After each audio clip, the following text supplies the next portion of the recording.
เรียบร้อยเนาะ49ทุกคนมาคลิปนี้เนาะไอ้กรุ๊ปจะมาบอกวิธีเฮ็ด39จนฮอด10099ทุกคนเฮ็ดจังได๋มาติดตามกันเลยทุกคนไป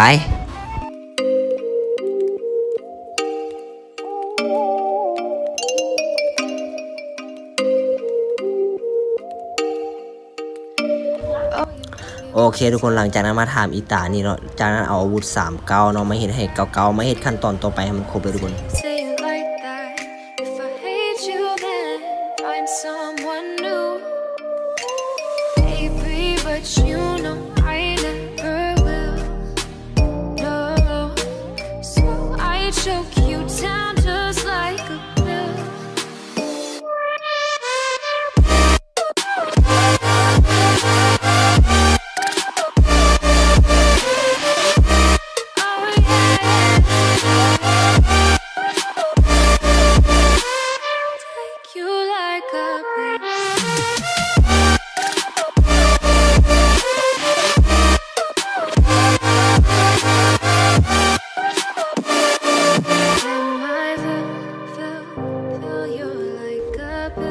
โอเคขั้นตอนนี้ให้ทุกคนเอาดาบเนาะทุกคนเอาดาบตัวนี้ตีตัวนี้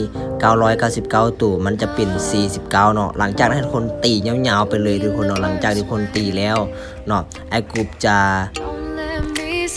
โอเคเนาะทุกคนไอ้ก็ตีครบไปแล้วเนาะทุกคนมันเป็น49เรียบร้อยเนาะหลังจากนั้นเฮาไปเฮ็ดภารกิจทุกคนเนาะให้เฮากลับมาหาอีตาเท่าคือเก่าเลยทุกคนเนาะ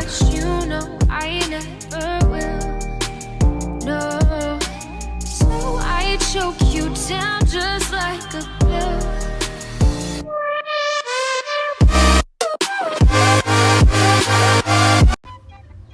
เอาโอเคทุกคนมาฮอดขั้นตอนนี้ให้ทุกคนถามว่าทุกคนจะเฮ็ดอีหยังเนาะอยู่เมืองใดเนาะไอ้กรุ๊ปเลือกเฮ็ดตัวไฟก่อนทุกคนเนาะเมืองโซนามาเนาะมาเบิ่ง EP ต่อไปว่าไอ้จะเฮ็ดจังได๋ไปต่ออย่าลืมติดตามกดไลค์กดแชร์แล้วก็ติดตามไอ้เด้อ